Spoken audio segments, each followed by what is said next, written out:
Chapter number 5 के शुरुआत में एक सिंपल सा केस है जहां पे एक चार्ट अकाउंटेंट काफी स्मार्ट काम करने पे विश्वास रखता है।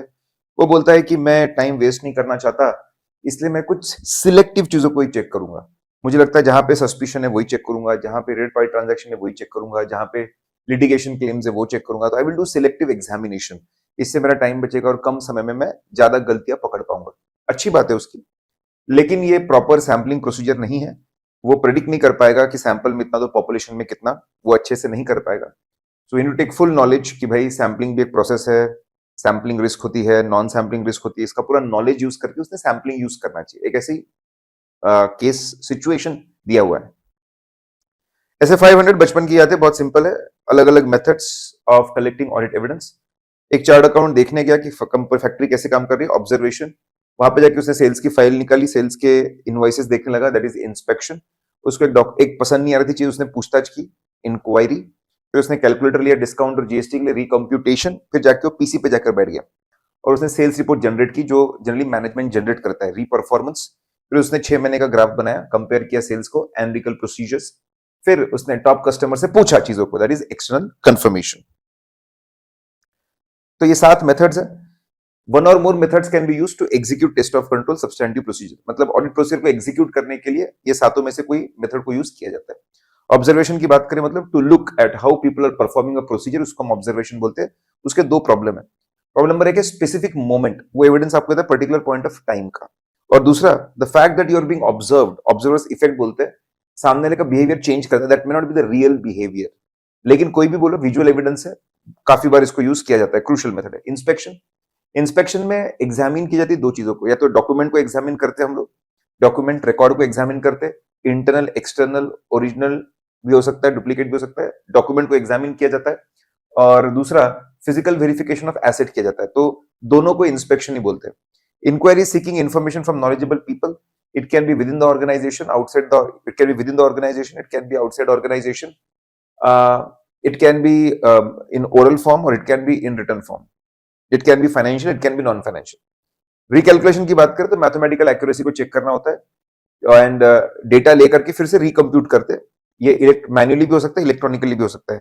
रीपरफॉर्मेंस, जो जो इंटरनल कंट्रोल का काम जनरली मैनेजमेंट करता है, उसको अगर ऑडिटर कर दे तो उसको रीपरफॉर्मेंस हम लोग बोलते हैं। एनालिटिकल प्रोसीजर, ये एक तरीका है, ये एक तरीका होता है टू इवैल्यूएट फाइनेंशियल इंफॉर्मेशन। इसके अंदर मैथमेटिकल रिलेशनशिप समझा जाता है उस फाइनेंशियल इंफॉर्मेशन का दूसरे फाइनेंशियल नॉन फाइनेंशियल रिलेशनशिप के साथ से। इस इंफॉर्मेशन को यूज करके एक्सपेक्टेड अमाउंट्स को कंप्यूट किया जाता है और उसको कंपेयर किया जाता है एक्चुअल से। अगर बहुत ज्यादा डिफरेंस आते हैं, सिग्निफिकेंट डिफरेंसेस या रेशियो में इनकंसिस्टेंसीज आती है, तो उसको इन्वेस्टिगेट किया जाता है, that is analytical procedure.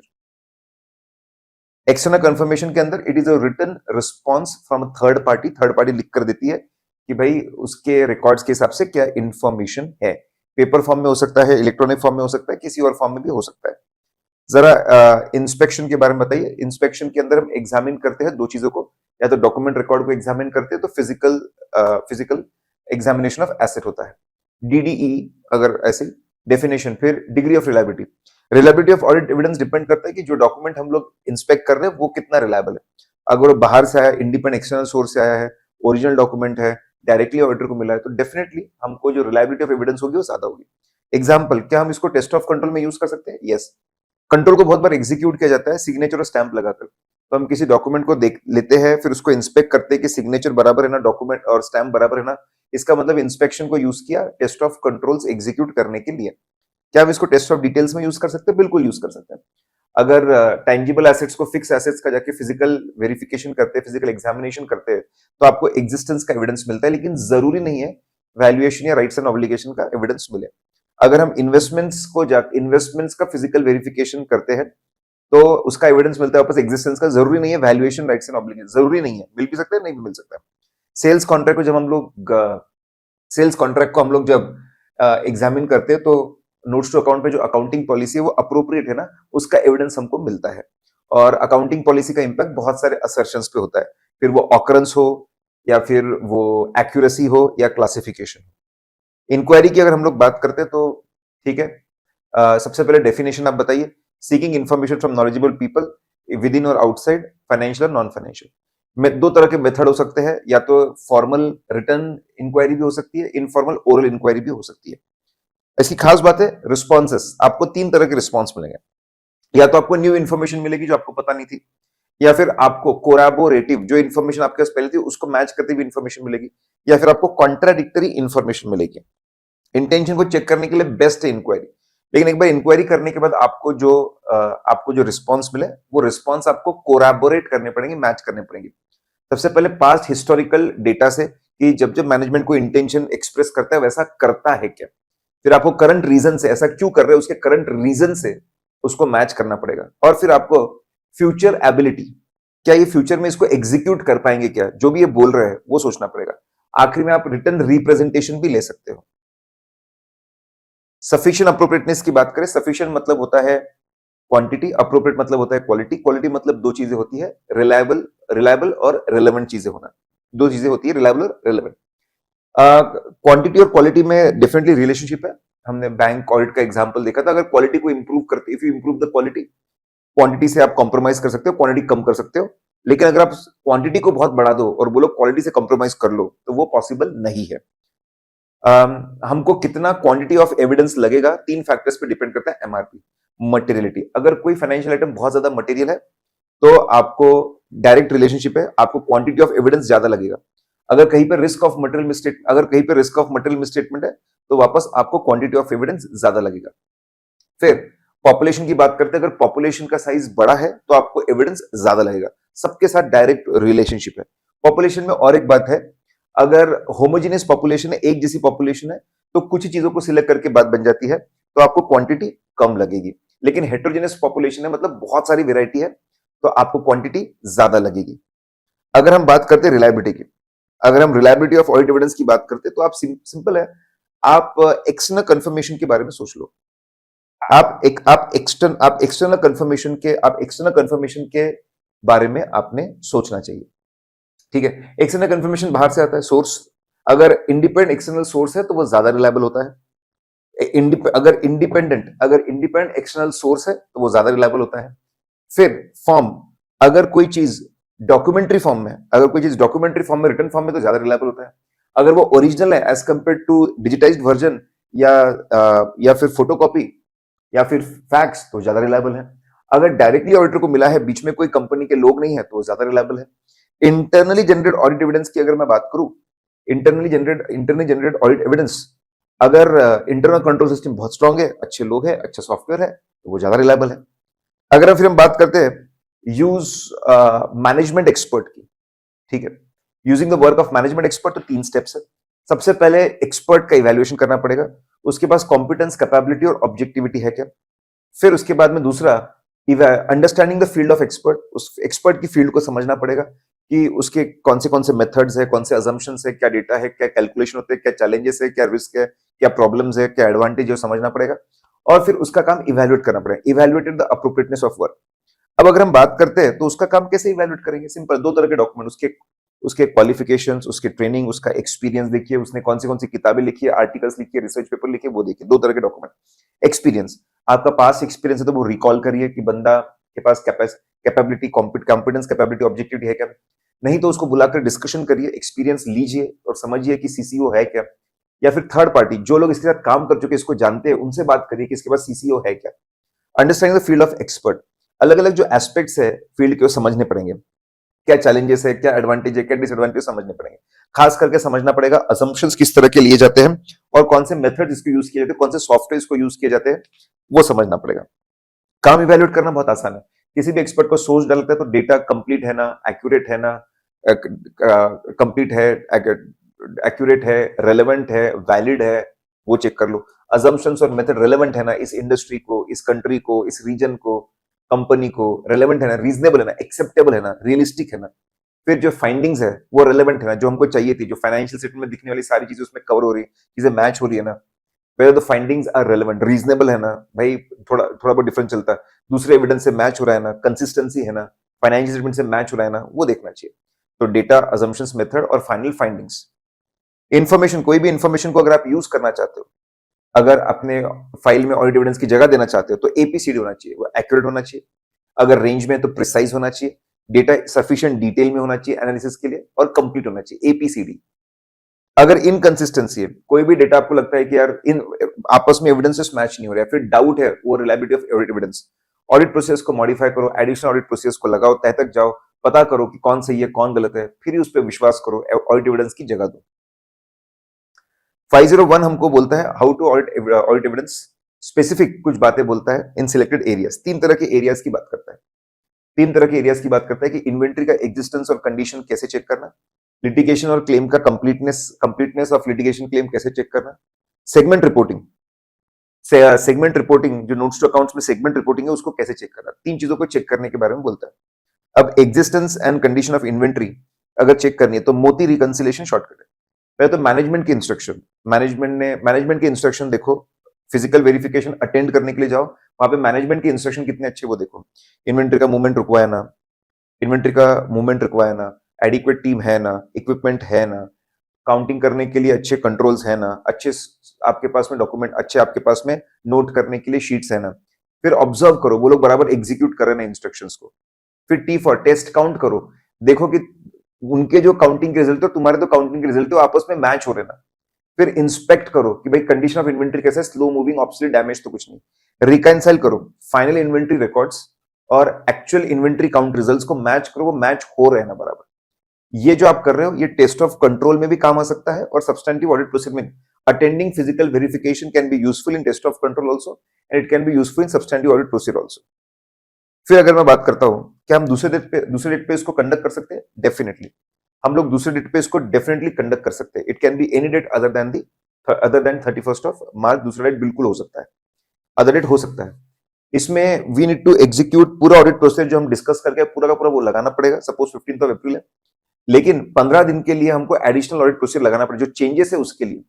Perpetual records अगर कंपनी फॉलो करती है जिसमें वो डिटेल रिकॉर्ड मेंटेन करती है इन्वेंट्री की, तो अदर डेट पे फिजिकल वेरिफिकेशन आसान होता है, बोला जाता है कि आप लगा लो। इसका अपोजिट होता है कि वो लोग कोई रिकॉर्ड मेंटेन नहीं करते, सिर्फ ईयर एंड की इन्वेंट्री की अकाउंटिंग, उसको बोलते हैं पीरियोडिक स्टॉक, वहां पे एडवाइजेबल नहीं है। तो अगर आपके पास रिकॉर्ड्स है तो बहुत सिंपल, पहले परपेचुअल रिकॉर्ड्स को रैंडमली चेक करो, मूवमेंट वो रिकॉर्ड्स रिलायबल है ना, अगर उसमें डिफरेंस है तो क्यों डिफरेंस है वो समझो, अगर उसमें कुछ मूवमेंट और एक्चुअल में डिफरेंस, तो क्यों डिफरेंस है वो समझना चाहिए।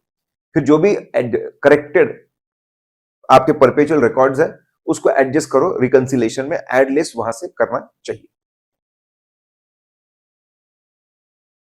तो कभी कभी ऐसा हो सकता है कि इन्वेंट्री काउंटिंग को अटेंड करना इम्प्रैक्टिकल है, तो सबसे पहले रीजन की बात करो कि why it is impractical, is it because of nature of inventory, is it because of nature of location, let's understand and evaluate it.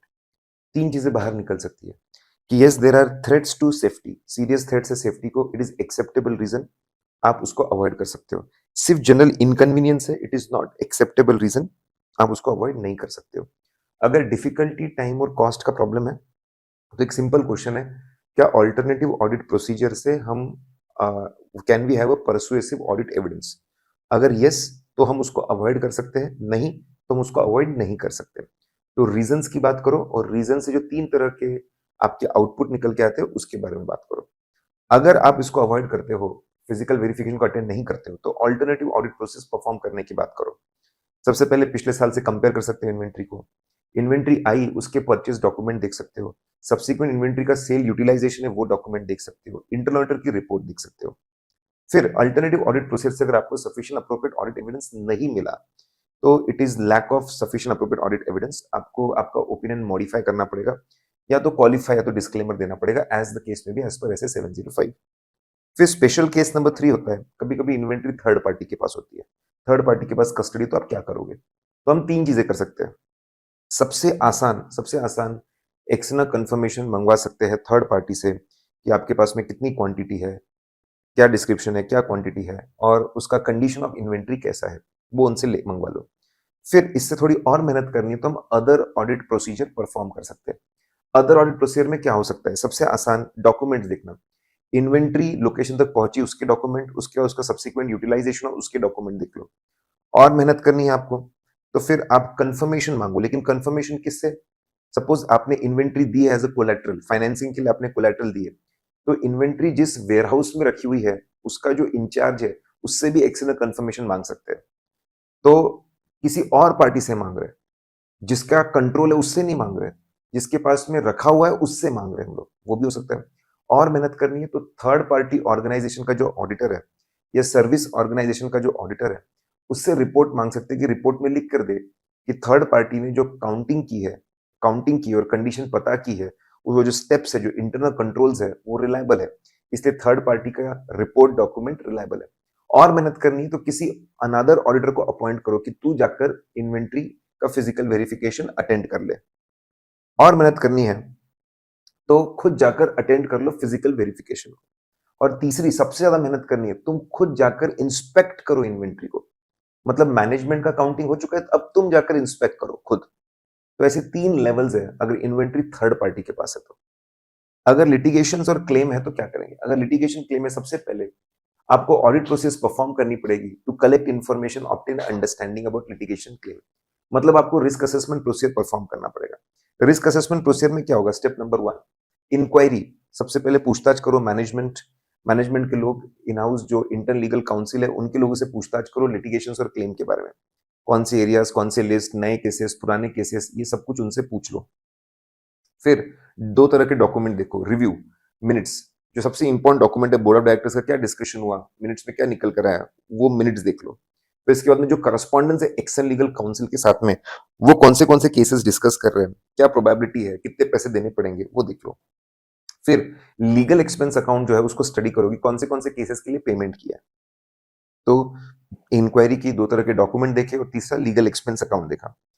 Step number 2, अगर स्टेप नंबर 1 से हमको इन्फॉर्मेशन मिलती है और हमको रिस्क दिखती है, is a risk of material misstatement, कि कुछ लिटिगेशनल क्लेम्स मिसिंग हो सकते हैं या फिर कहीं पे बहुत बड़ा इन्वॉल्व मटेरियल मिसस्टेटमेंट हो सकता है प्रोविजन के अंदर। अगर ऐसा रिस्क मिलता है तो हमको ऑडिट प्रोसीजर बढ़ाना पड़ेगा। We'll have to go for direct communication.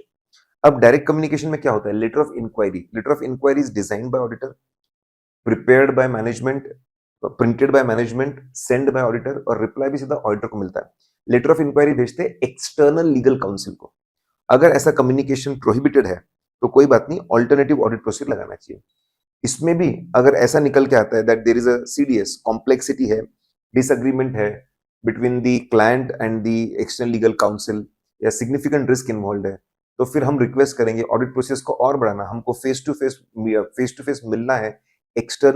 To face मिलना है external external legal external legal council से हमको मिलना है। इसका अरेंजमेंट करना पड़ेगा मैनेजमेंट को, और मैनेजमेंट के रिप्रेजेंटेटिव के प्रेजेंस में ये मीटिंग होगी between the auditor and the external legal council. Step number 3, सबको सारे एविडेंस ऑब्टेन करने के बाद में भी और एश्योरेंस की जरूरत है, तो हम टीसीडब्ल्यूजी या मैनेजमेंट को, लीगल हेड को बोलेंगे लिख कर दो ऑन लेटर हेड कि आपने जितने भी नोन या पॉसिबल लिटिगेशंस और क्लेम है, पूरी सबकी इंफॉर्मेशन दी, उसकी प्रॉपर अकाउंटिंग या फिर proper disclosure notes to accounts में एज अ कॉन्टिजेंट लायबिलिटी बराबर करके रखा हुआ है।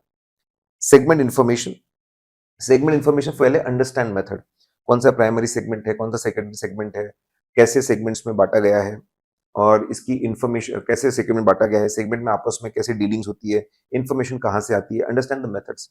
फिर क्या ये मेथड्स एज पर एएस और इंडियाज एप्लीकेबल फ्रेमवर्क के हिसाब से सही है? फिर ये जो मेथड्स है जो ये लोग बता रहे हैं, जैसे टेस्ट ऑफ कंट्रोल करते हैं, तो मेथड्स को टेस्ट करो कि इनके क्या क्या सॉफ्टवेयर है, क्या एक्सेल शीट्स है चीजों को करने की, वो टेस्ट करो। फिर उसके बाद आप सब्सटेंटिव ऑडिट प्रोसेस परफॉर्म करो। इसमें आप रैंडमली चीजें सिलेक्ट करके चेक कर सकते हैं, एनालिटिकल प्रोसीजर्स आप लगा सकते हैं। अंडरस्टैंडिंग के अंदर सबसे पहले इंटर सेगमेंट ट्रांजैक्शंस कौन से रेट पे हो रहे हैं, कॉस्ट पे, cost plus profit, market price, arms length prices. फिर अलोकेशन, एबीसी अलोकेशन समझो कि कॉमन कॉस्ट कॉमन एक्सपेंस को कैसे अलोकेट करते हैं। बजट जो था, बजट से कंपेयर करो, कहाँ पे इंक्रीज है, कहाँ पे डिक्रीज है, क्यों इंक्रीज है डिक्रीज है, वो आप पता कर लो। फिर उसके बाद में कंसिस्टेंसी, क्या जैसा पिछले सालों में सेगमेंट इन्फॉर्मेशन चल रहा था वैसे ही चल रहा है क्या, और अगर नहीं चल रहा है तो क्या चेंजेस है, क्यों चेंजेस है, उसके डिस्क्लोजर्स भी करने पड़ेंगे। External confirmation is nothing but direct written response from third party. It is direct written from third party to the auditor. Request भेजी जाती है, उसके रिस्पॉन्स में रिटर्न रिस्पॉन्स मिलता है ऑडिटर को। इतना रिलायबल क्यों है? एक्सटर्नल सोर्स से आता है, रिटर्न में है, डॉक्यूमेंट्री फॉर्म में है, डायरेक्टली ऑडिटर को मिलता है, इसलिए इतना भरोसेमंद होता है। एग्जाम्पल बताइए, एसेट साइड को रिकॉल करिए। फिक्स एसेट के डॉक्यूमेंट्स अगर किसी बैंकर के पास है, वहां से कंफर्मेशन लो। इन्वेस्टमेंट किसी ब्रोकर के पास डॉक्यूमेंट है, वहां से कंफर्मेशन लो। कस्टोडियन के पास है, वहां से लो। इन्वेंटरी थर्ड पार्टी के पास है, वहां से लो। डेटर के बैलेंस का कंफर्मेशन लो, बैंक बैलेंस का कंफर्मेशन लो। लायबिलिटीज की बात करते हैं तो जो आपके लोन है उसका कंफर्मेशन लो, क्रेडिटर्स है उसका कंफर्मेशन लो, पीएनएल के जो ट्रांजैक्शंस है, पीएनएल के जो ट्रांजैक्शंस है उसका कंफर्मेशन आप लो, ठीक है। फिर जो अग्रीमेंट है, जो अग्रीमेंट है, आपके टर्म्स ऑफ अग्रीमेंट है, टर्म्स ऑफ अग्रीमेंट, अग्रीमेंट के टर्म्स, उसके टर्म्स साइड अग्रीमेंट है क्या, उसका भी कंफर्मेशन ले सकते हो।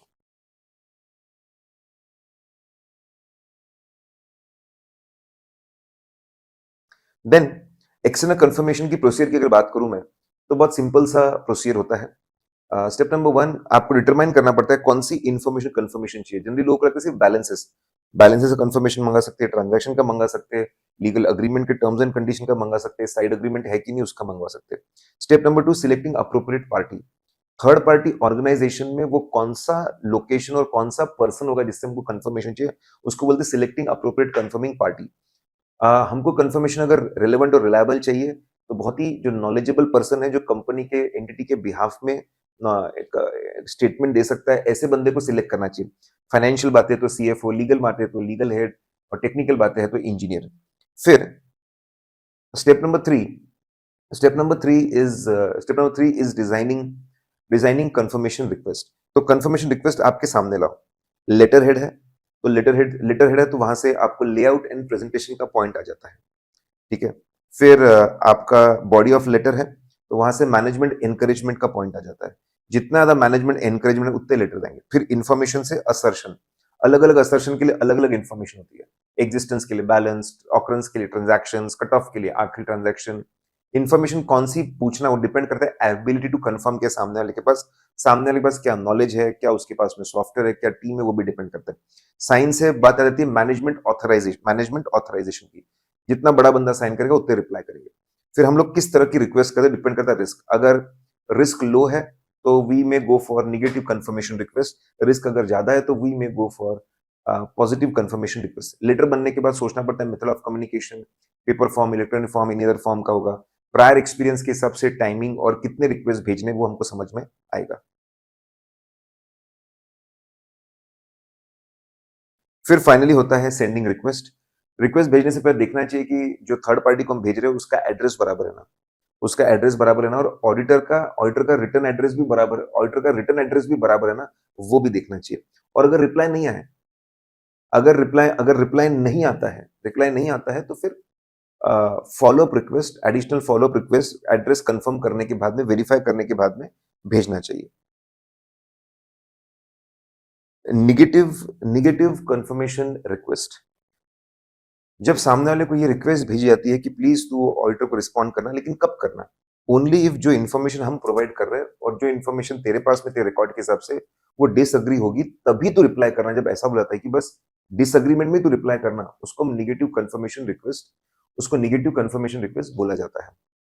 अगर हम बात करते हैं तो निगेटिव कंफर्मेशन रिक्वेस्ट में जो एविडेंस मिलता है लेस परसुएसिव है, लेस रिलायबल है एज कम्पेयर टू पॉजिटिव। क्योंकि हो सकता है रिप्लाई नहीं मिला, अगर रिप्लाई नहीं मिला इसका ये भी मतलब हो सकता है कि लेटर उस तक पहुंचा ही नहीं, या फिर लेटर पहुंचा लेकिन उसने पढ़ा ही नहीं, पढ़ा लेकिन उसने इग्नोर कर दिया। ये सारी चीजें हो सकती है। अगर आप निगेटिव कंफर्मेशन रिक्वेस्ट को as a sole audit procedure use करना चाहते हो सब्सटैंशिएट करने के लिए, आप कर सकते हो if all conditions are satisfied. सारी की सारी कंडीशन सेटिस्फाई होनी चाहिए। पीई इन्वेस्ट इन आरसीबी, अगर होमोजेनियस पॉपुलेशन होमोजेनियस है, large number of small value items है, ज्यादा एविडेंस की जरूरत नहीं है। E for exception, exception mismatch का जो रेट है एक्सपेक्टेड बहुत ही लो है पास्ट एक्सपीरियंस के हिसाब से। R for risk assessment, risk बहुत लो है। C for internal control system बहुत स्ट्रांग है। डी फॉर बिहेवियर, जो थर्ड पार्टीज है वो इग्नोर करेंगे या फिर रिप्लाई नहीं करेंगे ऐसा हमको नहीं लगता प्रेजेंट सर्कमस्टांसेस के हिसाब से। जब सभी चीजें बोलते हैं कि ज्यादा ये पॉजिटिव हो, ज्यादा एविडेंस की जरूरत नहीं है, then you can go for negative confirmation request. Reliability of responses, कभी कभी डाउट हो सकता है रिलायबिलिटी ऑफ रिस्पॉन्सेस पे, डिपेंडिंग ऑन कौन भेज रहा है, कहां से आ रहा है, किस फॉर्म में चीजें आ रही है, किसको मिल रही है। ऐसे केस में एडिशनल ऑडिट प्रोसीजर परफॉर्म करके फर्दर एविडेंस कलेक्ट करके रिजॉल्व करना चाहिए कि सही में रिलायबल है कि नहीं है। अगर रिलायबल नहीं है तो risk of material misstatement, risk of fraud को बढ़ाना चाहिए, ऑडिट प्रोसीजर्स को इंक्रीज करना चाहिए, nature timing extent of audit process को बढ़ाना चाहिए और ज्यादा चेकिंग करनी चाहिए। रिलायबल नहीं मिलना खतरे की घंटी है, हमको ज्यादा मेहनत करनी पड़ेगी, ज्यादा चेकिंग करनी पड़ेगी, हो सकता है हमको मटेरियल मिसस्टेटमेंट मिल जाए। अगर मैनेजमेंट रिफ्यूज करे तो क्या?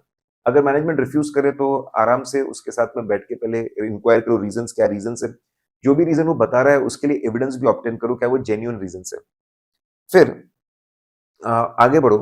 अगर फिर आपको उसके आपने देखा, एनालाइज किया, ठीक लगा आपको, तो आप आगे बढ़ो। ये देखो कि आप ये एक्सपेक्ट कर रहे थे क्या? इस तरह के इश्यूज, चैलेंजेस आप एक्सपेक्ट कर रहे थे कि ये आपके लिए नया, अगर आपके लिए नया है तो आपको risk of material misstatement, risk of fraud को बढ़ाना पड़ेगा और nature timing extent of audit process को बढ़ाना पड़ेगा। ये रिफ्यूजल का इंपैक्ट हो सकता है रिस्क असेसमेंट पे और nature timing extent of audit procedures. फिर आप ऑल्टरनेटिव ऑडिट प्रोसेस परफॉर्म करके सफिशिएंट अप्रोप्रिएट एविडेंस इकट्ठा करने की कोशिश करो। अब अगर इनिशियल रीजन ही अनरीजनेबल लगता हो या फिर ऑल्टरनेटिव ऑडिट प्रोसेस से एविडेंस नहीं मिल रहा हो, तो टीसीडब्ल्यूजी के पास जाइए और उनको बोलिए कि आप कुछ करिए, हमको एविडेंस और चाहिए। वो भी अगर एविडेंस ऑब्टेन नहीं करवा पाते हैं तो फिर ओपन पे इंपैक्ट लेना पड़ेगा, lack of sufficient appropriate audit evidence, उसके ऊपर इंपैक्ट लेना पड़ेगा और ओपिनियन मॉडिफाई करना पड़ेगा। 510 ये ऐसे सभी असाइनमेंट में नहीं लगता, ये सिर्फ इनिशियल ऑडिट एंगेजमेंट में लगता है। इनिशियल ऑडिट एंगेजमेंट मतलब क्या? पिछला साल देखो, प्रायर पीरियड देखो, ठीक है।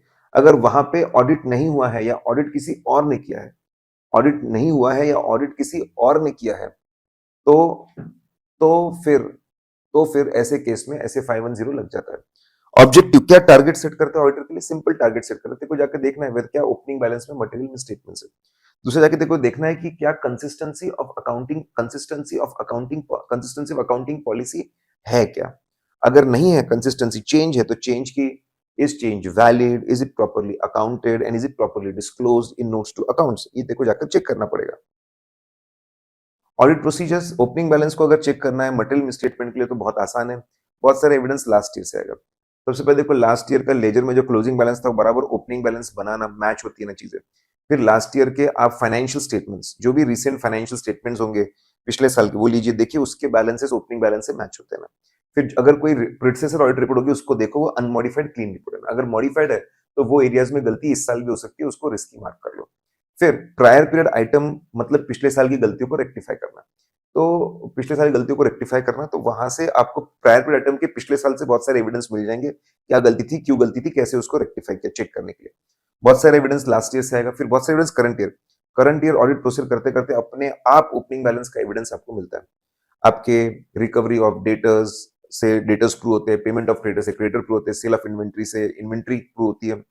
फिर जब आप फिजिकल वेरिफिकेशन के लिए जाते हो तो आपको अगर दिखता है कि ये ओपनिंग के पहले के एसेट्स है, इट प्रूव्स कि वो एग्जिस्ट करते थे, तो करंट ईयर ऑडिट प्रोसीजर लगाते बहुत सारा एविडेंस मिलेगा। आप स्पेसिफिक ऑडिट प्रोसीजर लगा सकते हो, जैसे रिकंसिलेशन बनवा सकते हो, पिछले साल से कंपैरिजन कर सकते हो।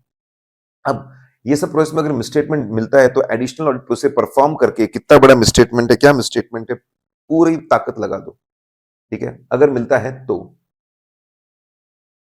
अगर करंट ईयर में मिसस्टेटमेंट मिलता है तो उसका रेक्टिफिकेशन करना पड़ेगा एज पर एसए 450। कंसिस्टेंसी के लिए पिछले साल की पॉलिसीज को, पिछले साल पॉलिसीज रीड करो, इस साल की रीड करो, इंक्वायरी करो, चेंज है क्या, अगर चेंज है तो it should be properly accounted and disclosed. अगर सफिशिएंट अप्रोप्रिएट ऑडिट एविडेंस नहीं मिलता है ओपनिंग बैलेंस का तो क्वालिफाइड डिस्क्लेमर दो। अगर मटेरियल मिसस्टेटमेंट मिलता है तो क्वालिफाई एडवर्स दो। अगर कंसिस्टेंसी ऑफ अकाउंटिंग पॉलिसी में प्रॉपर अकाउंटिंग डिस्क्लोजर नहीं है तो क्वालिफाई एडवर्स करो। अगर पिछले बार की रिपोर्ट मॉडिफाइड है तो उसका इस साल पे इम्पैक्ट लेना कि लेना, कैसे करना, ऐसे 710 के अंदर ये हम लोग को देखने को समझने को मिलता है। ऐसे 530 की अगर बात करूं, सैम्पलिंग मतलब व्हेन वी ड्रॉ कंक्लूजन, जब पॉपुलेशन में से कुछ आइटम को चेक करके पूरे पॉपुलेशन के बारे में कंक्लूजन ड्रॉ करते हैं, उसको हम सैम्पलिंग बोलते हैं। सैम्पलिंग रिस्क क्या होता है? Chances that conclusion obtain from the sampling process, जो कंक्लूजन आपको मिल रहा है सैम्पलिंग प्रोसेस से, it will not match with the conclusion which you could have obtained by doing 100% checking of the population, उसको sampling risk बोलते हैं।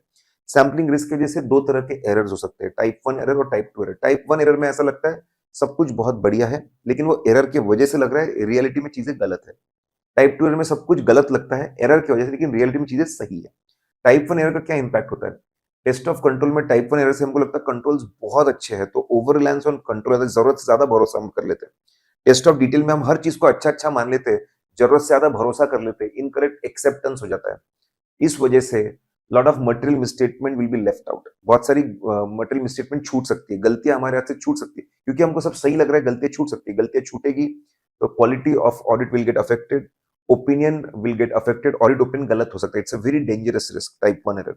Type 2 में हमको सब गलत गलत लग रहा है, तो हमको कंट्रोल्स गलत गलत लग रहे हैं, हम अंडर रिलायंस और कंट्रोल हो सकता है। हमको टेस्ट ऑफ डिटेल्स में गलतियां लग रही है तो रिजेक्शन, इनकरेक्ट रिजेक्शन हो सकते हैं। जब गलतियां मिलती है तो हम और ऑडिट प्रोसेस बढ़ाते जाते हैं। एरर की वजह से गलतियां मिल रही है, रियल में गलतियां नहीं, एरर की वजह से गलतियां मिल रही है। जब हम बहुत ज्यादा चेकिंग करेंगे तो हमको पता चलेगा इतना हमने मेहनत की, कोई गलती नहीं मिली, टाइम वेस्ट हो गया, it affects efficiency of audit. What is non sampling risk? Chances that conclusion goes wrong because of inadequate, inappropriate audit procedure. Audit procedure आधी अधूरी थी, कम थी, या फिर failure to implement audit procedure, recognize misstatements, उसको बराबर इंप्लीमेंट नहीं किया, या फिर evidence, misinterpretation of audit evidence.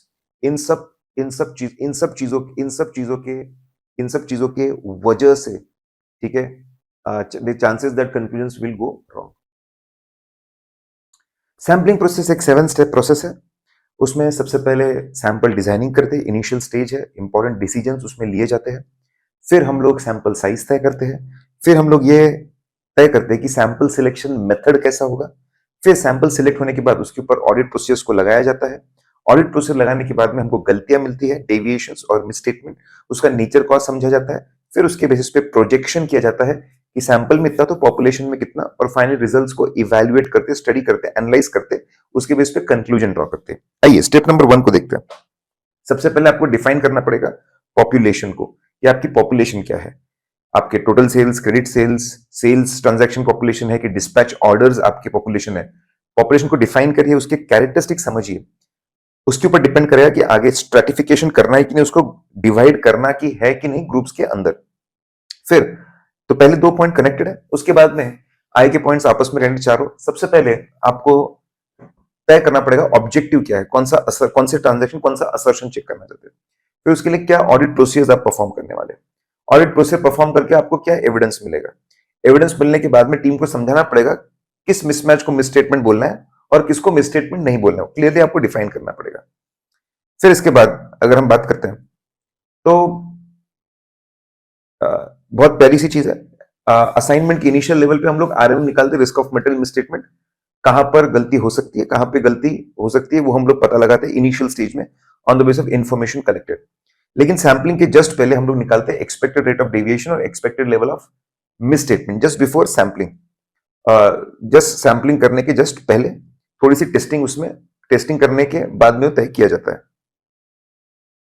अगर मैं बात करता हूं एक्सपेक्टेड रेट ऑफ डेविएशन की, तो बहुत ही सिंपल सी उसके अंदर बात है कि एक्सपेक्टेड रेट ऑफ डेविएशन को टॉलरेबल रेट ऑफ डेविएशन की मैक्सिमम अलाउड जो रेट ऑफ डेविएशन उससे कंपेयर किया जाता है, उससे कंपेयर करते हैं, ठीक है।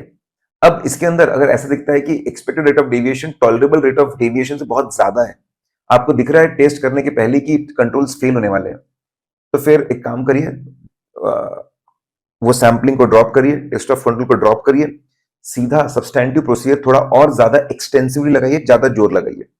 वैसे एक्सपेक्टेड लेवल ऑफ मिसस्टेटमेंट और tolerable level of misstatement, that is maximum level of misstatement जो एक्सेप्टेबल है, उसको हम लोग कंपेयर करते हैं। अगर हमको लगता है एक्सपेक्टेड लेवल ऑफ मिसस्टेटमेंट बहुत ज्यादा है, एक्सपेक्टेड लेवल ऑफ मिसस्टेटमेंट बहुत ज्यादा है as compare to tolerable level, तो हम बोलते हैं कि फिर सैंपलिंग में टाइम वेस्ट मत करो, 100% चेंज करो, या फिर वेरी लार्ज सैंपल आप सिलेक्ट करो। अब इनिशियल डिसीजन मेकिंग हो जाती है, दैट इज सैंपल डिजाइनिंग। उसके बाद में हम लोग सैंपल साइज पे आते हैं। सैंपल साइज बहुत सिंपल है, जितना सैंपल साइज बढ़ाएंगे सैंपलिंग रिस्क कम होती जाएगी। तो सैंपल साइज इतना बढ़ाओ कि सैंपलिंग रिस्क काबू में रहे, उससे रिडक्शन रिस्क काबू में रहे, उससे ओवरऑल ऑडिट रिस्क काबू में रहे। अब कुछ फैक्टर्स है जो अफेक्ट करते हैं। There are some factors which affect sample size. Chunnu Munnu की कहानी थी, चुन्नू मुन्नू ट्रैवल कर रहे, ट्रैवल में बस में सबसे पहले इंटरनल ऑडिट रिपोर्ट पढ़ी, वहां पे बहुत सारे मिसस्टेटमेंट्स के बारे में पढ़ा, पता चला increase in risk of material misstatement है, सैंपल साइज बढ़ा दो। फिर कॉल आया मुन्नू का कि मैं नहीं आने वाला, decrease in other substantive audit procedure है, तो वापस हमारे ऊपर लोड ज्यादा आ गया, इंक्रीज कर दो सैंपल साइज को। अकाउंट्स ऑफिसर से मिले, अकाउंट्स ऑफिसर से हम लोग मिले और मिलने के बाद में कुछ ट्रांजैक्शन में चेक किया, उसके अंदर मिसस्टेटमेंट्स मिल रहे हैं कुछ ट्रांजैक्शन में। एक्सपेक्टेड लेवल ऑफ मिसस्टेटमेंट बढ़ गया, एक्सपेक्टेड लेवल ऑफ मिसस्टेटमेंट बढ़ गया, ज्यादा गलतियां हो सकती है, सैंपल साइज बढ़ा दो। स्ट्रैटिफिकेशन करके नहीं मिलेगा, डर लग रहा है सब कुछ सिलेक्ट होगा कि नहीं, सैंपल साइज को बढ़ा दो। सीनियर का फोन आता है, सीनियर का फोन आता है कि भाई ज्यादा लेवल ऑफ अश्योरेंस चाहिए, ज्यादा लेवल ऑफ अश्योरेंस चाहिए, सैंपल साइज को बढ़ा दो। फिर फोन आता है कि भाई टॉलरेबल लेवल ऑफ मिसस्टेटमेंट कम कर दो, टॉलरेबल लेवल ऑफ मिसस्टेटमेंट कम कर दो मतलब छोटे मोटे चीजों पे भी हमको ध्यान देना पड़ेगा, सैंपल साइज बढ़ा दो। फाइनली हमको पता चलता है नंबर ऑफ लेबर्स बढ़ गए, अगर नंबर ऑफ लेबर्स बढ़ गए, पॉपुलेशन बढ़ गया, पॉपुलेशन बढ़ने से जनरली निग्लिजिबल इंपैक्ट होता है। उसमें और क्लैरिफिकेशन, अगर बड़ी पॉपुलेशन है उसमें सभी तरह की वैरायटी कवर्ड है, उसमें अगर सैंपल साइज बढ़ती है, उसमें अगर सैंपल साइज बढ़ती है तो निग्लिजिबल बिल्कुल इंपैक्ट रहेगा। There be a negligible impact on sample size. आप 200 चेक करके 1000 के बारे में ओपन बनाते हैं, वही 200 चेक करके 2000 के बारे में आप ओपन बना सकते हैं। तो कम मेहनत में ज्यादा चेकिंग होती है, तो हम बोलते हैं कि इट इंक्रीजेस एफिशिएंसी। लेकिन अगर पॉपुलेशन साइज छोटी थी और उसमें अगर पॉपुलेशन की साइज बढ़ती है तो वेराइटी भी बढ़ती है, कम सिलेक्शन कर, उतना ही सिलेक्शन करके बात नहीं बनेगी, हमको ज्यादा सिलेक्शन करना पड़ेगा, ज्यादा मेहनत करनी पड़ेगी, ज्यादा सिलेक्शन करना पड़ेगा, मतलब ये उतना एफिशिएंट नहीं है, लेस एफिशिएंट है। सैंपल सिलेक्ट करने के जो अप्रोच है दो है, स्टैटिस्टिकल सैंपलिंग और नॉन स्टैटिस्टिकल सैंपलिंग। जहां पे इक्वल चांस ऑफ सिलेक्शन हो, प्रोबेबिलिटी थ्योरी यूज होती है, वो स्टैटिस्टिकल सैंपलिंग है, और जहां पे जजमेंट के हिसाब से चलते वो नॉन स्टैटिस्टिकल सैंपलिंग है। जो भी हो, इट शुड रिप्रेजेंट पॉपुलेशन, और आपका and this is not about sample size, is the way of selection, represent करना चाहिए पॉपुलेशन को तो अच्छा रहेगा। स्टैटिस्टिकल सैंपलिंग के डेफिनेटली एडवांटेज है, large powerful more, large mass of data में जबरदस्त कंक्लूजन मिलते हैं, 100% चेकिंग से भी बेहतर। प्रोपोर्शनल इंक्रीज नहीं होता है, प्रोपोर्शनल इंक्रीज नहीं होता सैंपल साइज की अगर हम लोग बात करें, सैंपल साइज की बात करें तो प्रोपोर्शन इंक्रीज नहीं, पॉपुलेशन बढ़ भी जाए तो सैंपल साइज इतना नहीं बढ़ता। मिनिमम सैंपल साइज की अगर हम लोग बात करें, आपको रेडिली अवेलेबल होता है, बड़े आसानी से फॉर्मूला या टेबल से कंप्यूट कर सकते हो। ऑब्जेक्टिव अनबायस्ड साइंटिफिक है, इसको प्रूव करना, सपोर्ट करना बहुत आसान है। अगर आप चाहो तो अलग अलग सैंपल में कितना रिस्क होता है वो भी हमको मिल जाता है। सैंपल सिलेक्शन मेथड की बात करूं, रैंडम सिलेक्शन, जब इक्वल चांस ऑफ सिलेक्शन होता है, कोई भी यूनिट सिलेक्ट हो सकता है, that is random selection method. अगर होमोजेनियस पॉपुलेशन है तो उसको डिवाइड मत करो, पूरे पॉपुलेशन पे एक साथ रैंडम सैंपलिंग लगा दो, उसको सिंपल रैंडम सैंपलिंग हम लोग बोलते हैं। अगर आपको हेटेरोजेनस पॉपुलेशन मिलता है तो कोई अप्रोप्रिएट क्राइटेरिया लेके उसको डिवाइड कर दो, हर स्ट्रेटा को आप सेपरेट पॉपुलेशन ट्रीट करो, हर स्ट्रेटा को सेपरेट पॉपुलेशन ट्रीट करो, वहां पे जाकर आप सैंपलिंग करो, प्रोजेक्टेड मिसस्टेटमेंट निकालो, सारे प्रोजेक्टेड मिसस्टेटमेंट ऐड करोगे तो पॉपुलेशन का प्रोजेक्टेड मिसस्टेटमेंट मिलेगा। इंटरवल बेस्ड सैंपलिंग की अगर मैं बात करता हूं तो यहाँ पे कांस्टेंट इंटरवल एक बहुत बड़े आसानी से कंप्यूट होता है, कितना पॉपुलेशन है डिवाइड बाय आपको कितना सिलेक्शन करना है, आपको सैंपल साइज मिल जाता है, हमने देखा था सैंपल्स आपको इंटरवल मिल जाता है 5 का इंटरवल। पहले इंटरवल में से स्टार्टिंग पॉइंट रैंडमली शुरू करो और उसके बाद इंटरवल ऐड करते हो, आपको सभी सिलेक्शन मिल जाएंगे। इसका एक ही ड्रॉबैक है, पैटर्न ऑफ पॉपुलेशन और पैटर्न ऑफ सिलेक्शन अगर मैच हो गए तो एक जैसा सिलेक्शन होता है। उसके लिए ऐसा है, कुछ सिलेक्शन करो फिर रैंडमाइज करो, कुछ सिलेक्शन करो और फिर रैंडमाइज करो, तो इंटरवल बेस्ड सैंपलिंग में आपका जो प्रॉब्लम था वो सॉल्व हो जाएगा। आपके इंटरवल नंबर में भी हो सकते हैं और मॉनिटरी वैल्यू में भी हो सकते हैं। जब भी आप मॉनिटरी वैल्यू को इंपॉर्टेंस देते हो सैंपलिंग प्रोसेस के अंदर, उसको हम बोलते हैं कि मॉनिटरी यूनिट सैंपलिंग का प्रिंसिपल यूज कर रहे हैं। क्लस्टर सैंपलिंग में 3 स्टेप्स होते हैं। सबसे पहले क्लस्टर सैंपलिंग में हम लोग पॉपुलेशन को डिवाइड करते हैं फिक्स्ड नंबर ऑफ यूनिट्स के क्लस्टर में। 10-10 के क्लस्टर हो सकते हैं, 50 के हो सकते हैं, या फिर 100-100 के हो सकते हैं। जैसे यहां पर मैंने 50-50 के क्लस्टर में पूरे पॉपुलेशन को बांटा हुआ है। फिर स्टेप नंबर 2 होता है, हम लोग रैंडमली क्लस्टर सिलेक्ट करते हैं, फिर स्टेप नंबर 3 होता है, हम लोग क्लस्टर के अंदर से रैंडमली हम लोग यूनिट को सिलेक्ट करते हैं, या फिर कभी कभी हम लोग ऐसा भी करते हैं कि क्लस्टर के अंदर के जितने भी यूनिट्स हैं वो हम लोग सिलेक्ट कर लेते हैं। अगर हम देखेंगे कि स्ट्रेटिफाइड और क्लस्टर में क्या फर्क है, स्ट्रेटिफाइड में एक fix criteria based division of population होता है, क्लस्टर में ऐसा कोई क्राइटेरिया नहीं होता। स्ट्रेटिफाइड में हर स्ट्रेटा में नंबर ऑफ यूनिट्स बदलते रहते हैं, क्लस्टर में फिक्स्ड नंबर ऑफ यूनिट्स होते हैं। अगर मैं बात करता हूं, स्ट्रेटिफाइड में हर स्ट्रेटा में जाकर हम लोग सैंपलिंग करते हैं, लेकिन क्लस्टर सैंपलिंग की अगर मैं बात करूं, अगर हम बात करें तो सिर्फ जो सिलेक्टेड क्लस्टर्स है उसमें ही हम लोग सैंपलिंग करते हैं। स्ट्रेटिफाइड सैंपलिंग हमको very high quality, basically stratified random sampling हमको हाई क्वालिटी रिजल्ट देते हैं। लेकिन क्लस्टर हमको लो क्वालिटी देता है रिजल्ट।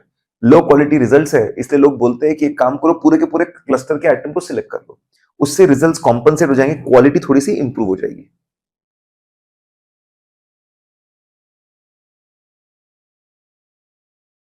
फिर अगर हम बात करते हैं मल्टी यूनिट सैंपलिंग या वैल्यूएटेड सिलेक्शन, किसी भी सैंपल सिलेक्शन मेथड में अगर आप बिल के, ट्रांजैक्शन के, मॉनिटरी अमाउंट को इंपॉर्टेंस देकर आप सैंपल साइज तय करो या फिर आप इंटरवल तय करो या इवैल्यूएशन ऑफ रिजल्ट करो, हर कहीं पर भी अगर आप मॉनिटरी अमाउंट को इंपॉर्टेंस देकर आप चलोगे तो उसको हम बोलेंगे कि तुम लोग मॉनिटरी यूनिट सैंपलिंग या फिर वैल्यूएटेड सिलेक्शन बोल रहे हैं। हम मॉनिटरी यूनिट सैंपलिंग का कॉन्सेप्ट आप स्ट्रेटिफाइड सैंपलिंग के साथ यूज कर सकते हो, मॉनिटरी अमाउंट के बेसिस पे स्ट्रेटास बनाकर। आप इंटरवल बेस्ड सैंपलिंग में यूज कर सकते हो, मॉनिटरी इंटरवल्स लेकर। फिर ये हैप्पीसेट सिलेक्शन क्या होता है? जब सिलेक्शन के लिए कोई फिक्स्ड पैटर्न नहीं होता, टेक्निक नहीं होती, सिर्फ पर्सनल जजमेंट के हिसाब से सिलेक्शन होता है, उसको हम लोग हैप्पीसेट सिलेक्शन बोलते हैं। इसमें बायस्ड, पर्सनल बायस आने के बहुत चांसेस, इसलिए बोलते हैं कि अनबायस्ड रहने की कोशिश करो और हर आइटम को इक्वल चांस सिलेक्शन देने की कोशिश करनी चाहिए। ये नॉन स्टैटिस्टिकल टेक्निक है, जजमेंट बेस्ड टेक्निक है। ब्लॉक सिलेक्शन में जब हम किसी सिंगल आइटम को सिलेक्ट नहीं करते, हम लोग ग्रुप ऑफ कॉन्जिक्यूटिव आइटम्स को सिलेक्ट करते हैं, उसको ब्लॉक सिलेक्शन बोला जाता है। ब्लॉक सिलेक्शन में जो स्टार्टिंग पॉइंट होता है वो ऑडिटर अपने पर्सनल जजमेंट के हिसाब से कहीं से भी सिलेक्ट करता है और फिर वो पूरा ब्लॉक एक साथ सिलेक्ट करता है। ब्लॉक 10 का हो सकता है, 20 का हो सकता है, 50 का हो सकता है, 100 का हो सकता है। क्योंकि स्टार्टिंग पॉइंट पर्सनल जजमेंट के ऊपर बेस्ड है, इसलिए उसको हम नॉन स्टैटिस्टिकल सैंपलिंग ही बोलते हैं। जनरली सिमिलर आइटम सारे सिलेक्ट हो जाते हैं और ये पूरे पॉपुलेशन को रिप्रेजेंट नहीं करते, तो इतना सुटेबल नहीं है। लेकिन कुछ चीजों के लिए, जैसे double booking of transaction check करना है, उसके लिए ब्लॉक सिलेक्शन बहुत अच्छा होता है। सिलेक्शन के बाद अगला होता है step number 4। Step number 4 that is performing audit procedure. जब हम लोग ऑडिट प्रोसीजर परफॉर्म, सैंपल के ऊपर जब ऑडिट प्रोसीजर परफॉर्म करने जाते हैं तो दो चीजें हो सकती है, टू थिंग्स कैन हैपन। ठीक है, ऐसा हो सकता है कि जो आइटम हमने सिलेक्ट किया है वो सुटेबल नहीं है और उसको हमको रिप्लेस करना पड़े। यस, ऐसा बिल्कुल हो सकता है कि item is not suitable for the audit purpose, for the audit objective, and that's why we have to replace that particular item. जैसे सेल ऑफ स्क्रैप सिलेक्ट हो गया, सेल ऑफ फर्नीचर सिलेक्ट हो गया। फिर कभी कभी ऐसा हो सकता है कि ऑडिट प्रोसीजर जो है वो सुटेबल नहीं है। आइटम सुटेबल है, आइटम सही है, लेकिन ऑडिट प्रोसीजर सुटेबल नहीं है, तो हमको ऑल्टरनेटिव प्रोसीजर लगाना पड़ता है। We have to apply alternative procedure. So two things can happen. If item is not suitable, then you replace it. If audit procedure is not suitable, you apply alternate audit procedures. ठीक है। फिर step number 5, nature and cause. जब आपको गलतियां मिलती है तो उसको हम टेस्ट ऑफ कंट्रोल गलती को डेविएशन और टेस्ट ऑफ डिटेल गलती को हम लोग मिसस्टेटमेंट ऐसा बोलते हैं। तो जब हमको गलतियां मिलती है तो हमने क्वांटिटी के साथ साथ क्वालिटेटिव एस्पेक्ट, नेचर एंड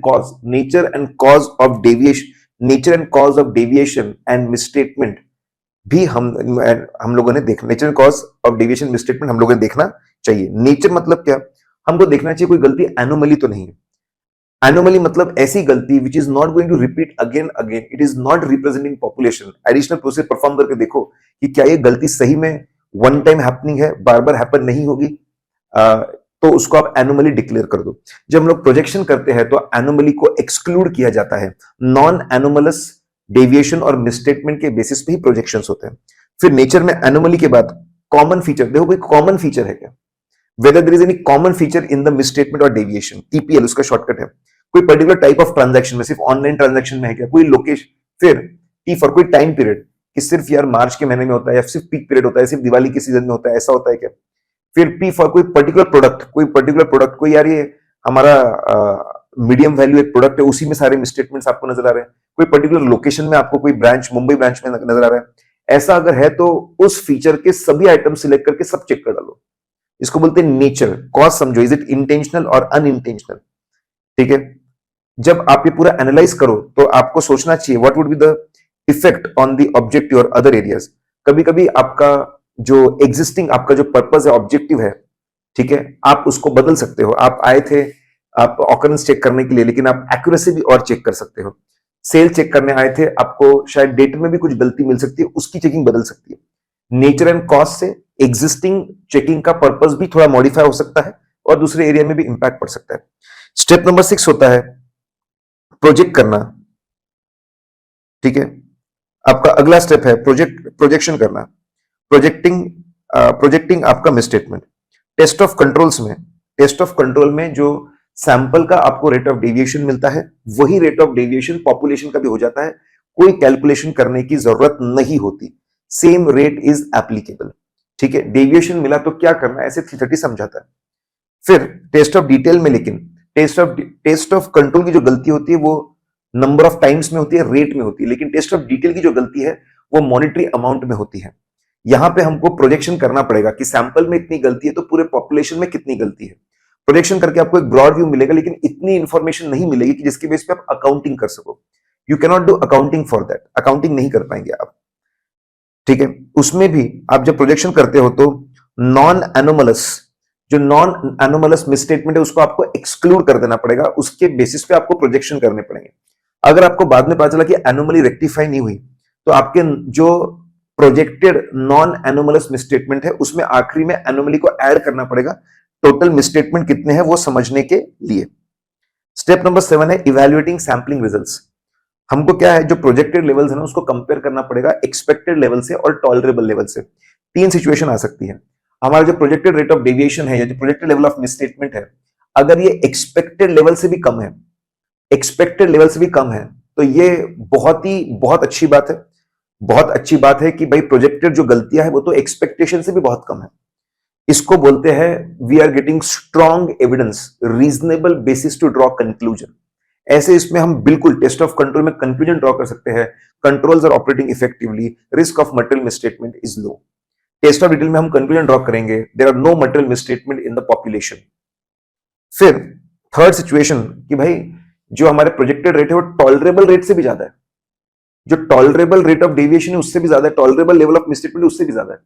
वापस हम बोलते हैं हमारे पास में क्लियर एविडेंस है, स्ट्रॉन्ग एविडेंस है, रीजनेबल बेसिस कंक्लूड करने के लिए कि controls are not operating effectively, और हम लोग ये भी बोलेंगे कि भाई there are material misstatement in the population, पूरे कॉन्फिडेंस है। फिर बीच में की एक स्टेज आती है, कंफ्यूजन की स्टेज। कभी कभी ऐसा हो सकता है कि आपके जो projected rate of deviation, projected level of misstatement है, वो आपके एक्सपेक्टेड लेवल से ज्यादा है, लेकिन आपका जो टॉलरेबल लेवल है उससे कम है। ये जो बीच में का फेज है, वहां पर आके अटक गया है। यहां पर हम लोग बोलते हैं that sampling is not giving us reasonable basis. यहां पे हम लोग बोलेंगे कि सैंपलिंग रीजनेबल बेसिस नहीं दे रहा है। ठीक है, सैंपलिंग रीजनेबल बेसिस नहीं दे रहा है, सैंपलिंग स्ट्रॉन्ग कंक्लूजन्स नहीं दे रहा है। ठीक है, there is a strong sampling risk that actual misstatement are more than the projected. Sampling risk very high, strong नहीं है, सैंपलिंग रिस्क बहुत ज्यादा है। ऐसे इसमें मैनेजमेंट को बुलाते हैं, उसको बोलते हैं, इन्वेस्टिगेट करते हैं कि भाई क्यों ऐसा हमको मिल रहा है, एक्सपेक्टेशन से ज्यादा प्रॉब्लम्स क्यों है। हम लोग मॉडिफाई करते हैं nature, timing, extent of audit procedure. हम लोग रीसैंपलिंग करेंगे, ज्यादा ऑडिट प्रोसेस को लगाएंगे, फिर से अच्छा कंक्लूजन ड्रॉ करने की कोशिश करेंगे। और जब तक ऐसा होता नहीं है, हम कंजर्वेटिव लेके अज्यूम करते हैं controls are not operating effectively. हम ऐसा अज्यूम कर लेते हैं controls are not operating effectively और and that there are material misstatement in the population. ऐसे 550 में हमने समझा कि रिलेटेड पार्टी का नेचर तो बहुत सिंपल है। अगर related party transaction normal course of business है तो there is no need to mark them as high risk of material misstatement. अगर नॉर्मल कोर्स ऑफ बिजनेस में है, no need to mark them with high risk of material misstatement as compare to transactions with the unrelated parties. लेकिन कभी कभी उसको related party transaction को high risk of material misstatement mark करना पड़ता है। शॉर्टकट है INC। अगर इनइफेक्टिव सिस्टम है, अगर हमारे पास में अच्छे लोग, अच्छा सॉफ्टवेयर, अच्छे रिकॉर्ड सिस्टम नहीं है रिलेटेड पार्टी को आइडेंटिफाई करने के लिए, उनके अप्रूवल्स लेने के लिए, उनका रिकॉर्ड रखने के लिए, उसकी समरी बनाने के बाद उसको डिस्क्लोज करने के लिए, तो बहुत मटेरियल मिसस्टेटमेंट हो सकती है रिलेटेड पार्टी ट्रांजैक्शन के डिस्क्लोजर्स में। एन स्टैंड फॉर अगर terms and condition normal market price पे नहीं है तो वापस यहां पे गड़बड़ हो सकती है, high risk of material misstatement. Complexity, अगर बहुत कॉम्प्लेक्स रिलेटेड पार्टी स्ट्रक्चर्स है, कॉम्प्लेक्स रिलेटेड पार्टी ट्रांजैक्शन है अननेसेसरी, जिसकी जरूरत नहीं थी, मतलब दाल में कुछ काला है, they are hiding something, they are hiding non compliance of law, they are hiding some fraud, तो यहां पर भी आपने रिस्क ऑफ मटेरियल मिसस्टेटमेंट को हाई कर देना चाहिए। आपने क्या समझना चाहिए? अंडरस्टैंडिंग जब हम बात करते हैं, जब हम लोग बात करते हैं understanding entities, related party relationships and transaction, तो हमने क्या समझना चाहिए? सबसे पहले हमने देखना, we should go and try to understand how many related parties are there. इस साल क्या चेंज हुआ है? What are the new related parties, what are the related parties which have gone out? कितने नए हैं और कितने पुराने जा चुके हैं? We should try to understand what kind of relationship is there with them. Holding company, subsidiary, key management person, there is a control relationship or there is a influence relationship. Then nature of transaction, उनके साथ में सबके साथ क्या क्या nature of transactions है? ऐसे 315 240 बोलते हैं, इसकी इंफॉर्मेशन पूरे टीम के साथ डिस्कशन करना चाहिए. Everyone may have something to contribute about it. ऐसे 550 says that will be helpful, that ये जो information transaction will be helpful to identify. ये अंडरस्टैंडिंग बहुत जरूरी है. ये अंडरस्टैंडिंग और इसका डिस्कशन बहुत जरूरी है. इससे हमको मिलेगा रिस्क ऑफ मटेरियल मिसस्टेटमेंट.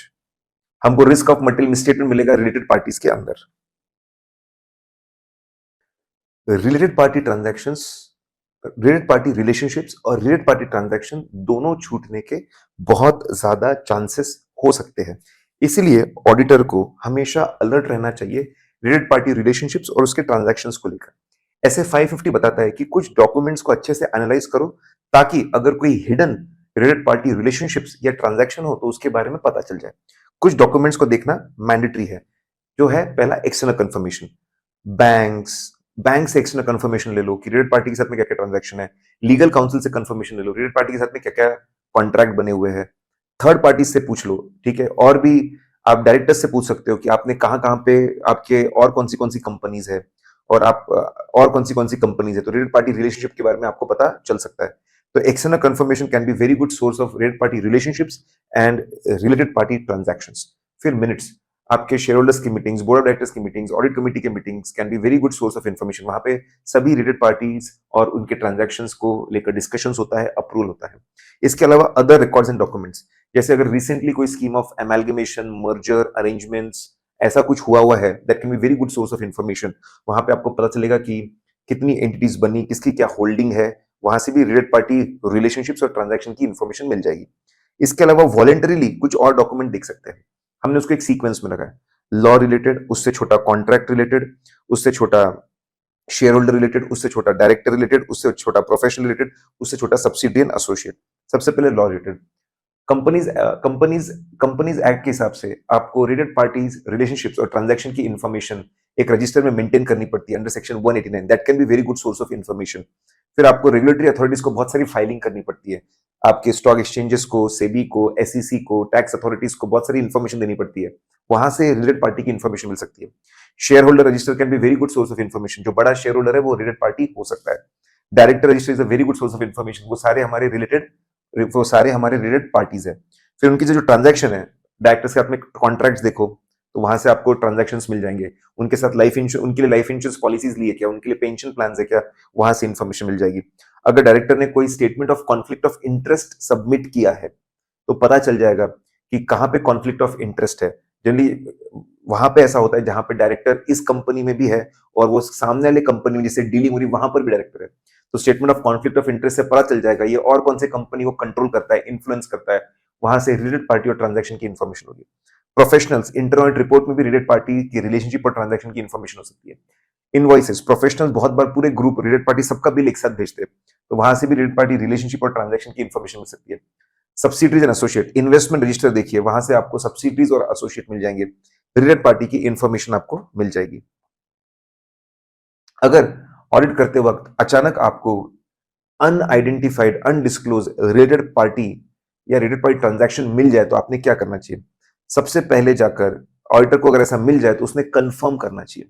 पूरी इंफॉर्मेशन इकट्ठा करो, मैनेजमेंट से डिस्कस करो कि सही में ऐसा है क्या. यू शुड कंफर्म हो गया तो अपने कैबिन में आके बैठना चाहिए और कम्युनिकेट करना चाहिए सभी ऑडिट टीम मेंबर्स को कम्युनिकेट करना चाहिए कि नई रिलेटेड पार्टी या ट्रांजैक्शन मिला है. सब लोग इसको नोट कर ले और इससे कनेक्टेड कोई भी इंफॉर्मेशन होगी उसको बहुत अच्छे से चेक करें. ठीक है. फिर मैनेजमेंट को बुलाओ और उनको बिठा के उनसे डिस्कस करो कि भाई पहले तो ये जो नई रिलेटेड पार्टी मिली है, इसके साथ में जितने भी ट्रांजैक्शंस थे उन सबकी पूरी इंफॉर्मेशन तू निकाल और मुझे ये भी बता कि हमारे इंटरनल कंट्रोल सिस्टम फेल कैसे हो गए रिलेटेड पार्टी रिलेशनशिप और ट्रांजैक्शन को आइडेंटिफाई करने में। तो पहले कंफर्म करो, अपने कैबिन में कम्युनिकेट करो, फिर मैनेजमेंट को बुलाओ कि भाई ये पूरी इंफॉर्मेशन इकट्ठा कर, कंट्रोल्स फेल क्यों बता मुझे। फिर सब्सटेंटिव ऑडिट प्रोसेस परफॉर्म करो, जो भी ट्रांजैक्शन आइडेंटिफाई उसके ऊपर। मैटर क्लोज करने से पहले रिकंसिडर करो, क्या ऐसी और भी रिकंसिडर करो रिस्क को, क्या ऐसी और भी अनआइडेंटिफाइड रिलेटेड पार्टीज और रिलेटेड पार्टी ट्रांजैक्शन हो सकते हैं क्या, और उसके लिए क्या ऑडिट प्रोसेस परफॉर्म करना पड़ेगा। ये भी सोचो कि क्या मैनेजमेंट ने जानबूझ के ये किया, क्या फ्रॉड रिस्क है क्या, अगर फ्रॉड रिस्क है तो उसके हिसाब से ऐसे 240 के हिसाब से ऑडिट प्रोसेस और बढ़ानी पड़ेगी।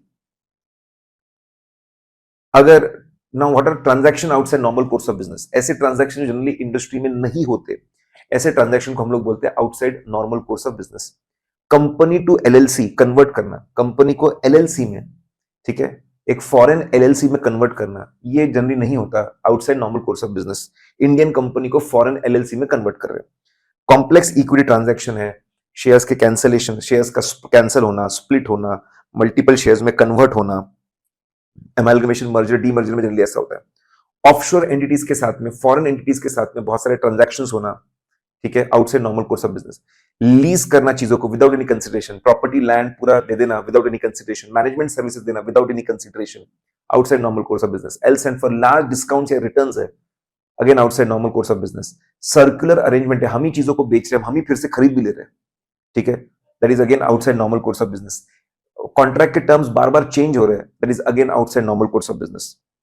अगर हमको सिग्निफिकेंट रिलेटेड पार्टी ट्रांजैक्शन मिलता है, वो भी outside normal course of business. एक तो रिलेटेड पार्टी के साथ में बड़ा ट्रांजैक्शन, वो भी outside normal course of business. It is it is it is a significant risk. अगर ऐसा मिलता है अगर ऐसा मिलता है अगर ऐसा मिलता है तो ये अपने आप में सिग्निफिकेंट रिस्क है।